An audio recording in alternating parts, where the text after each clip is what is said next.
तो 2018 में मैंने इसको प्रिपेयर किया। उसके साथ साथ बहुत सारे एग्ज़ाम्स दिए मैंने, जिसमें CDS भी है। CDS मेरा क्लियर हुआ है, कंप्लीट है। मैं मेडिकल आउट हुआ था CDS में। उसके अलावा CGL मेरा 2018-2019 क्लियर है। CHSL 2017, 2018, 2019 तीनों ही मेरे CHSL क्लियर है। MTS मैंने 2 बार क्लियर किया है। मैंने एक बार इंटेलिजेंस ब्यूरो का एग्ज़ाम भी क्लियर किया है, और इंटेलिजेंस ब्यूरो इवन मैंने जो इस बार वाला है वो भी मेरा क्लियर है, लेकिन वो फैमिली वाले उसको शायद नहीं भेजेंगे मुझे उसमें। एंड उसके साथ और छोटे बड़े काफ़ी सारे एग्जाम्स हैं, मैं देता रहा, क्लियर करता रहा, तो मोटिवेशन एक अंदर बढ़ता रहा। कोट्स लिखे हुए हैं जो मैं लिख देता था अक्सर अपने मोटिवेशन के लिए। When you feel low think why you have started, ठीक है, लिबासना कॉलिंग। सारी CGL की प्रिपरेशन के लिए मैंने जो बुक्स की थी वो मोस्टली यहाँ पे है, क्योंकि मुखर्जी नगर में अक्सर बच्चे जाते हैं, आपने देखा होगा दिल्ली में, लेकिन मेरी फाइनेंशियल कंडीशन ऐसी नहीं थी कि जो मैं कर पाऊँ, तो बस ट्यूशन्स पढ़ाए हैं और सेल्फ स्टडी से फिर मैंने उसकी तैयारी धीरे धीरे शुरू की। हेलो एवरीवन, वेलकम टू स्टूडेंटों। सो अभी हमारे साथ है विशाल सर, जो कि मुजफ्फरनगर के पास एक गांव जो कि बसेड़ा में रहकर अपनी प्रिपरेशन करते थे। सर ने 2 बार SSC CGL क्लियर किया है, 2018 और 19 का।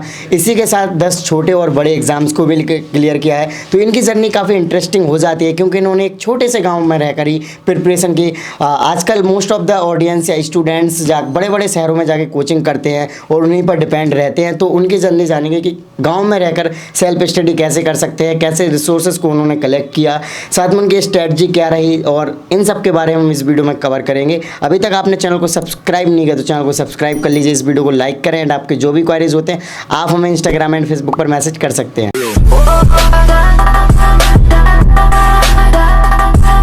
हेलो गाइज, मेरा नाम विशाल सिंघल है और मैंने CGL 2018 में एक्सरसाइज सेंट्रल एक्सरसाइज का मैं सिलेक्टेड हूँ।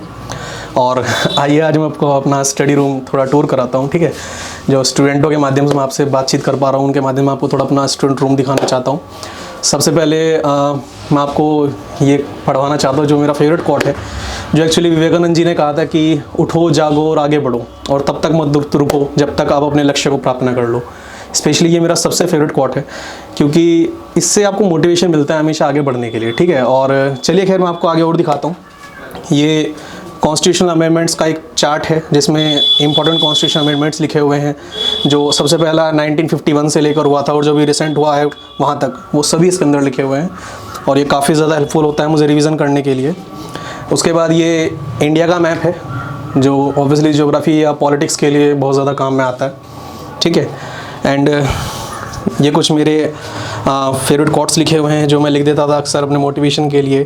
When you feel low think why you have started, ठीक है, लिबासना कॉलिंग, ठीक है। And this is world map, ये वर्ल्ड मैप है। एंड इधर अगर हम देखें तो ये कॉन्स्टिट्यूशन ऑफ इंडिया का मैप है। एक्चुअली ये मैंने प्लस परमेश वेबसाइट से मंगाया है, जिसके परमेश जैन जो है उसके ऑथर हैं। ऑनलाइन मंगाया है मैंने, काफ़ी अच्छा चार्ट है, इसमें सब चीज़ें ब्रीफली दी गई हैं। कॉन्स्टिट्यूशन ऑफ इंडिया को बहुत अच्छे से समझाया गया है, एक शॉर्ट वे में और इफेक्टिव वे में, ठीक है। इसके बाद अगर हम देखें तो ये हिस्ट्री ऑफ इंडिया का चार्ट है, जिसमें मैं अपनी हिस्ट्री को रिवाइज़ किया करता था। इसमें एंशिएंट, मेडिवल और मॉडर्न तीनों हिस्ट्री को बहुत अच्छे तरीके से दिया गया है। ये भी मैंने प्लस परमेश वेबसाइट से मंगाया है, ठीक है। ये मेरी स्टडी टेबल है, यहाँ पे मैं अपनी बुक्स वगैरह रखता हूँ सारी। CGL की प्रिपरेशन के लिए मैंने जो बुक्स की थी वो मोस्टली यहाँ पे है। और ये मैं आपको एक बताना चाहता हूँ कि ये मेरा सबसे फेवरेट कोट है, जिसमें कहते हैं कि choose between pain of discipline and pain of regret. क्योंकि या तो हम लोग अभी डिसिप्लिन का पेन उठा सकते हैं और मेहनत कर सकते हैं, अपने गोल को अचीव कर सकते हैं, या फिर हम लोग रिग्रेट कर सकते हैं। बाद में रिग्रेट का पेन ज़्यादा पेनफुल होता है मेरे हिसाब से, तो शायद हमें अभी पेन ऑफ डिसिप्लिन को ही फॉलो करना चाहिए। सर सबसे पहले आप अपना नाम बताइए, आपका एजुकेशन बैकग्राउंड। हेलो, मेरा नाम विशाल है और मैंने अपने बेसिक एजुकेशन जो है वहीं गांव से की है। 6 से इंटर तक मैं यहीं पे गांव में हिंदी मीडियम से पढ़ाई की है मैंने। उसके बाद फिर ग्रेजुएशन की बात अगर करें तो मैंने BSc किया है मुजफ्फरनगर में SD डिग्री कॉलेज से। एंड उसके बाद फिर मैंने 1 साल दिल्ली में पढ़ाया है। देन उसके बाद मैंने अपनी तैयारी शुरू की थी SSC CGL के लिए। ओके, सो आपके फैमिली बैकग्राउंड की बात करें तो क्या रहा? फैमिली बैकग्राउंड में सबसे पहले मेरी फैमिली में मेरे फादर हैं, मदर हैं, एक भाई है और एक बहन है। फादर जो है मेरे वो काम करते हैं, मुनीम है, मुंशी है भट्टे पर, और मम्मी मेरी हाउसवाइफ है। बड़ा भैया जो है वो जॉब करता है और मैं जो हूँ मैं ट्यूशन्स पढ़ाता हूँ घर पर ही। मैंने 12th के बाद ही ट्यूशन स्टार्ट कर दिए थे और अभी तक टिल मतलब अभी कुछ महीने पहले तक भी मैंने अपनी ट्यूशन्स कंटिन्यू किए हैं। ओके, सो अगर हम बात करें आपको मोटिवेशन कहाँ से आया, क्योंकि आप एक छोटे से गांव में रहकर सपने देखे होंगे जब स्कूल में बच्चे होते हैं, तो उस टाइम कैसे जब हम स्कूल में होते हैं तो सोचते हैं मैं डॉक्टर बनूंगा, ये बनूंगा, तो उस टाइम से है या फिर जब समझ आ गई उस टाइम से? एक्चुअली बेसिक जब मैं स्टार्टिंग में था तो मेरा सपना था शुरू से ही IIT वगैरह में जाने का, प्राइवेट सेक्टर में अच्छी खासी जॉब करने का। लेकिन जब मैं ग्रेजुएशन किया मैंने और फिर अपने मतलब कंडीशंस को देखा, फाइनेंशियल कंडीशंस को देखा, तो मुझे लगा कि शायद मैं नहीं कर पाऊंगा इन चीज़ों को कंटिन्यू। एंड देन फिर उसके बाद मुझे सबसे अच्छा ऑप्शन जो नज़र आया वो गवर्नमेंट सेक्टर का नज़र आया। और गवर्नमेंट सेक्टर में अगर आप देखें तो एक सबसे प्रेस्टिजियस जो डिपार्टमेंट है वो आफ्टर UPSC मैं मानता हूँ कि CGL है। तो जब मुझे इसी रियलाइज़ हुआ तो मैंने देर नहीं की और जल्दी ही मैंने SSC CGL की प्रिपरेशन शुरू कर दी। लेकिन सेल्फ स्टडी से करना मुझे ज़्यादा बेटर लगा, क्योंकि मुखर्जी नगर में अक्सर बच्चे जाते हैं, आपने देखा होगा दिल्ली में। लेकिन मेरी फाइनेंशियल कंडीशन ऐसी नहीं थी कि जो मैं कर पाऊँ, तो बस ट्यूशन्स पढ़ाए हैं और सेल्फ स्टडी से फिर मैंने उसकी तैयारी धीरे धीरे शुरू की थी। ओके, आज हम आपकी जर्नी की बात करें, आपने कब से प्रिपरेशन स्टार्ट किया?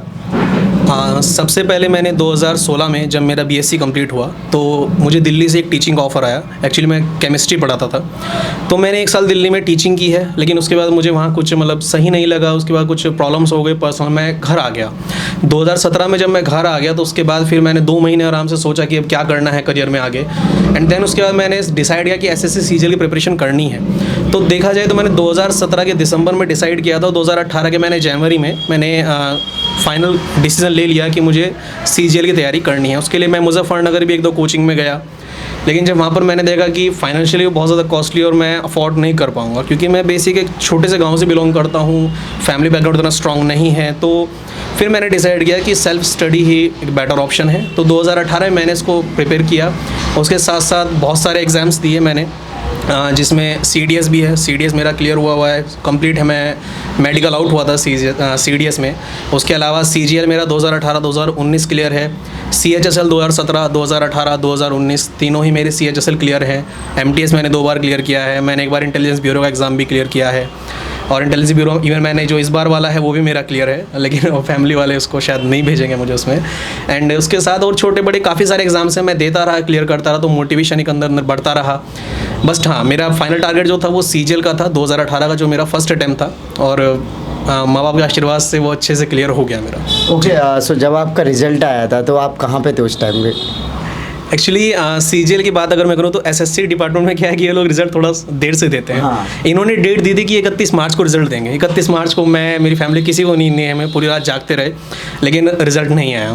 फिर 1 अप्रैल को इन्होंने रात को 8 बजे रिजल्ट दिया। उस वक्त एक्चुअली क्या था, मैं मार्केट में था, अपने फ्रेंड्स के साथ था, फैमिली पे मम्मी पापा घर थे, भाई मेरा बाहर रहता है। तो जब मैंने बाहर रिजल्ट देखा तो आई वॉज मतलब शेक्ड, मैं शॉक्ड हो गया पूरी तरह से और हिल गया था। तो सबसे पहले तो मैंने अपनी मम्मी को कॉल किया, वो उठा नहीं पाई। फिर मैंने फादर को कॉल किया, वो भी घर पे ही थे, उनको मैंने बताया। एंड जब उन्हें पता लगा तो वो दोनों मतलब रोने लगे, लिटरली मैं आपको बताऊँ। वो रो रहे थे, उन्होंने कहा कि जल्दी से घर आ। मैं फटाफट घर आया तो देखा कि ये दोनों रो रहे हैं। फिर मैंने उनको चुप किया, मैंने कहा आप रो क्यों रहे हो क्या? लेकिन नहीं, बस ये खुशी का आंसू है, तू रोने दे, ठीक है। और एंड मतलब उस दिन तो अनबिलीवेबल, मैं I can't express in words, मैं कह नहीं सकता। लेकिन हाँ, ये है कि बहुत ही यादगार मोमेंट था मेरी लाइफ का, क्योंकि माँ बाप इतने ज़्यादा खुश थे मेरी वजह से कहीं ना कहीं, तो एक प्राउड मोमेंट भी था मेरे लिए सर। जी ओके, सो सर अगर हम आपकी बात करें SSC की, तो आपका कौन सा रैंक था, कितने मार्क्स थे और कौन से पोस्ट के लिए आपका सिलेक्शन हुआ सर? सर मेरा जो है, मुझे असिस्टेंट मिला है in central excise and custom, और मेरा जो अपना कैटेगरी रैंक था वो 213 था, 213 में मुझे ये मिला है। एंड CGL 2018 जो था मेरा वो फर्स्ट अटैम्प्ट था। ओके जी। और मार्क्स की अगर बात करें तो मेरे प्री में 176 मार्क्स थे। मेंस में कहीं ना कहीं क्या हुआ कि मेंस हमारा सितंबर में था और उससे 1 महीना पहले मेरा CDS क्लियर हो गया था। मेरे बहुत अच्छे नंबर थे और इवन मुझे अप्रिशिएट किया गया था। फिर मैं SSB के लिए इलाहाबाद गया IMA अकेडमी में, उसमें मेरा SSB भी क्लियर हो गया था। एंड देन उसके 15 दिन बाद मेरा जब मेडिकल होता, मेडिकल आउट हो गया। मेडिकल आउट होने के बाद मैं मेंटली बहुत ज़्यादा परेशान था, और जब मैं घर आया तो सिर्फ मेंस में मेरे 1 हफ्ता बचा था। तो कहीं ना कहीं इसमें मेरी 2018 की मेंस की प्रिपरेशन जो थी वो थोड़ी सी बिगड़ गई थी उस वजह से। तो मेंस में मेरा उतना ज़्यादा अच्छा स्कोर नहीं रह पाया उस साल 2018 में, लेकिन समहाउ मेरा आखिर में जो टोटल स्कोर है 553 है, जी, और उसमें मुझे सेंट्रल एक्साइज एंड कस्टम मिला है फिलहाल। ओके, सो अगर बात करें आपको ये रिसोर्सेज वगैरह, आपने जैसे कि आप तो दिल्ली जाकर आपने कोचिंग ली नहीं, तो कैसे कलेक्ट किए? सर इसके लिए सबसे पहले तो मैं बेसिक मुजफ्फरनगर जाके कुछ कोचिंग वगैरह थे, उन्हें मैंने एक आइडिया लिया बेसिक। लेकिन आइडिया लेने से बस ये होता है कि वहाँ पे ना भटकाते बहुत ज़्यादा हैं, क्योंकि गांव में हमारे यहाँ का अगर आप देखें तो हमारे यहाँ दूर दूर तक कोई भी ऑफिसर इस तरह का नहीं है। कुछ भी आइडिया नहीं था मुझे, इसका एकदम ब्लैंक था। इवन मैं आपको सही बताऊँ, मुझे सीजीएल की फुल फॉर्म तक नहीं पता थी उस टाइम, जब मैंने सोचा था कि कुछ करना है शुरू। लेकिन उसके बाद इंटरनेट ने मेरी काफ़ी ज़्यादा हेल्प की। मैंने इंटरनेट पे काफ़ी चीज़ें देखी, काफ़ी वीडियोज़ देखे, उनके बारे में पता किया, कौन सी बुक्स अच्छी हैं, टॉपर्स की वीडियोज़ देखे। एंड देन एक आइडिया हुआ कि हाँ ये वाली बुक लिस्ट सेलेक्ट करते हैं, तो उसमें मैंने काफ़ी टाइम वेस्ट किया। काफ़ी टाइम इन्वेस्ट करने के बाद मैंने एक बुक लिस्ट तैयार की, एक प्रॉपर बुक बनाई, फिर उनको एक स्ट्रैटेजिक तरीके से मैं टारगेट छोटे छोटे बना के सेल्फ स्टडी से मैंने शुरू किया। ओके, सो आपके टाइम टेबल की बात करें, क्योंकि आप यहाँ पे रहकर पढ़ते होगे तो पूरा टाइम ही पढ़ाई में देते होगे, जैसा भी होगा तो उसको शेयर करिए आप। टाइम टेबल सर मैं बताऊँ तो मेरा थोड़ा हेक्टिक रहा है, मैं सीरियसली बताऊँ आपको, क्योंकि मेरे डेली के 6 बैच होते थे। मैं 6 बैच पढ़ाया करता था, और 6 बैच पढ़ाने के बाद काफ़ी थकान भी हो जाती है। उसके बाद फिर तैयारी को मैनेज कर पाना एक मेरे लिए अपने आप में चैलेंज भी था, लेकिन घर पे था तो उसके कुछ बेनिफिट्स भी मिल जाते हैं। फिर भी टाइम टेबल की बात अगर तो मैं टाइम टेबल बेसिकली बनाने में विश्वास नहीं करता। मेरा ये होता है कि मैं डेली का टारगेट बना के चलता हूँ। जैसे अगर मैं आज रात को बैठूंगा पढ़ने के लिए, तो पढ़ने के बाद जब मैं उठूंगा तो मैं अगले दिन का टारगेट ऑलरेडी पहले ही डिसाइड कर दूंगा कि मेरे को कल को ये चीज़ें पूरी करनी है। क्योंकि अक्सर क्या होता है कि बच्चे टाइम टेबल बनाते हैं कि 3 घंटे में मैथ्स पढ़ूंगा, और उस दिन चाहे उसका मन भी ना हो, लेकिन उसके बाद तो फिर वो प्रेशर में हो जाता है, और 3 दिन फॉलो करके फिर वो टाइम टेबल फॉलो नहीं कर पाता। तो मैंने भी शुरू में ऐसे बहुत फेलियर किए, टाइम टेबल बनाया, फॉलो नहीं कर पाया। लेकिन उसके बाद मुझे रियलाइज़ हुआ कि शायद मैं टाइम टेबल से नहीं चल सकता। कुछ लोग कर लेते हैं, लेकिन मुझे लगा कि शायद मैं नहीं कर सकता। लेकिन उसके बाद फिर मैंने अपना डेली टारगेट बनाना शुरू किया कि अगर मुझे 2 चैप्टर मैथ में पूरे करने हैं तो वो पूरे करने हैं, चाहे उसमें मुझे रात को 12 बज जाए, चाहे 1 बज जाए, चाहे मैं 10 बजे पूरे कर दूँ। तो मैं बेसिक छोटे छोटे टारगेट बनाता था, इंग्लिश के, मैथ्स के, जीएस के, रीजनिंग के, कि मेरे को ये काम करना है और ये करने के बाद ही सोना है। और सोने से पहले मैं अगले दिन टारगेट फिर से लिख देता था। जैसे कि पीछे बोर्ड है मेरे, मैं बच्चों को पढ़ाया करता था, तो रात को जब बैच खत्म हो जाता था तो मैं इसी में अपना टारगेट लिख दिया करता था, ताकि सुबह को उठ के मैं सबसे पहले इसको देखूं एंड एक मोटिवेशन मिले कि हाँ अब आज ही वाला काम करना है। Yes, okay.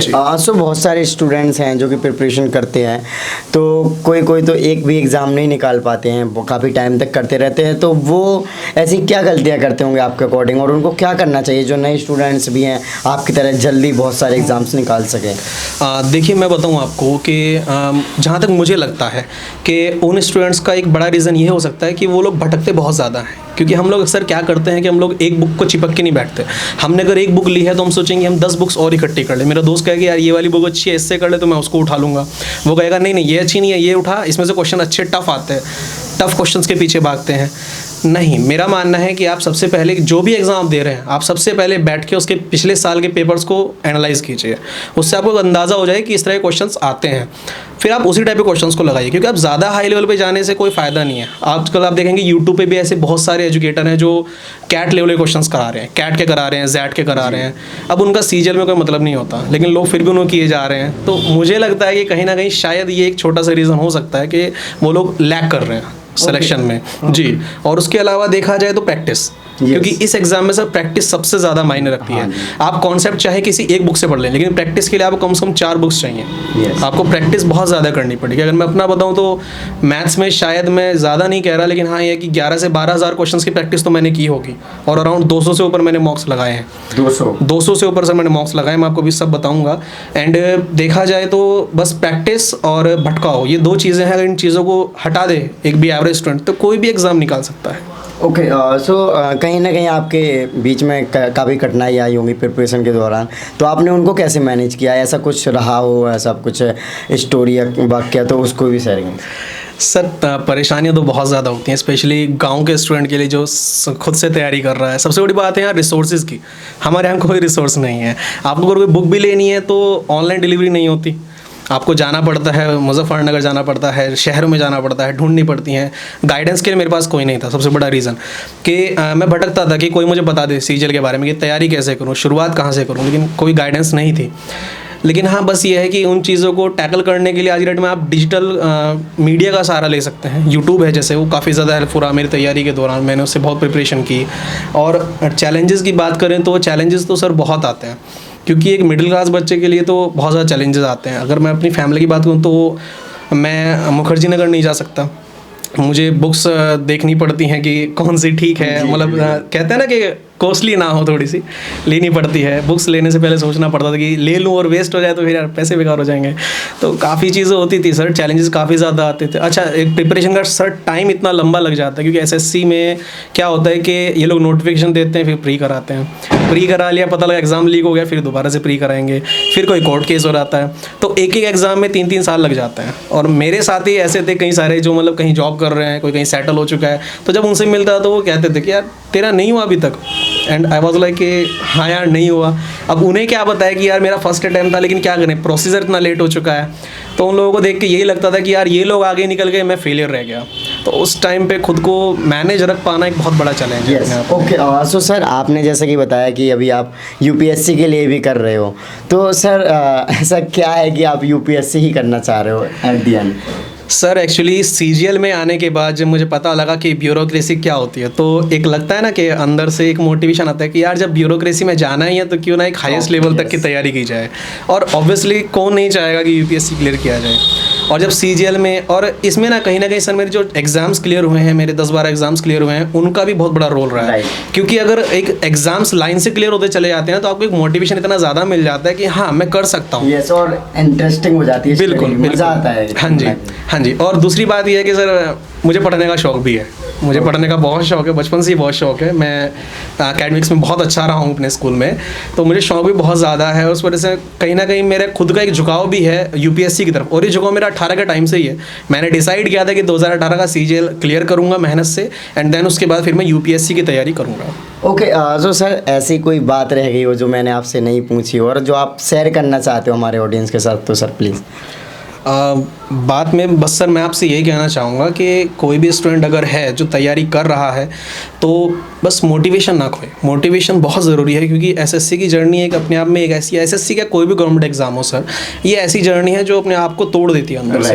क्योंकि आपका मोटिवेशन, अगर आप एक बार एग्जाम देते हैं नहीं हो पाता, 2 बार देते हैं नहीं हुआ, तो तीसरी बार में आपका सेल्फ कॉन्फिडेंस धरती में घुस जाता है। कहते हैं ना कि बिल्कुल धराशायी हो जाता है कि आपको क्या करना चाहिए। तो इस दौरान अपने आप को मोटिवेटेड रखना बहुत बड़ी बात है, बहुत बड़ा चैलेंज है, और लगे रहना चाहिए। बस मैं ये कहना चाहूँगा कि कंसिस्टेंसी बनाए रखें, कंसिस्टेंसी नहीं छोड़नी चाहिए बिल्कुल भी, क्योंकि आप थोड़ा थोड़ा भी अगर डेली बढ़ेंगे तो एट द एंड आप टारगेट तक पहुँच ही जाएंगे। Okay, thank you so much sir, आपने इतना कीमती टाइम दिया। सो आई होप गाइस कि आपको ये वीडियो अच्छी लगी होगी। जैसे कि सर ने बताया अपना डिटेल में, उन्होंने रूम भी दिखाया और अपनी स्ट्रेटजी, टाइम टेल, उनका क्या स्ट्रगल रहा है, क्योंकि उन्होंने काफ़ी एग्ज़ाम्स दिए हैं। तो डेफिनेटली सी बात हो जाती है कि काफ़ी मेहनत करने की ज़रूरत होती है और मोटिवेशन रेगुलर बनाए रखना, उसके बारे में भी बताया। सो अभी तक आपने चैनल को सब्सक्राइब नहीं किया तो चैनल को सब्सक्राइब कर लीजिए, इस वीडियो को लाइक करें, एंड आपके जो भी क्वेरीज होते हैं आप हमें इंस्टाग्राम एंड फेसबुक पर मैसेज कर सकते हैं। इन सभी के लिंक वीडियो को डिस्क्रिप्शन में। जय हिंद।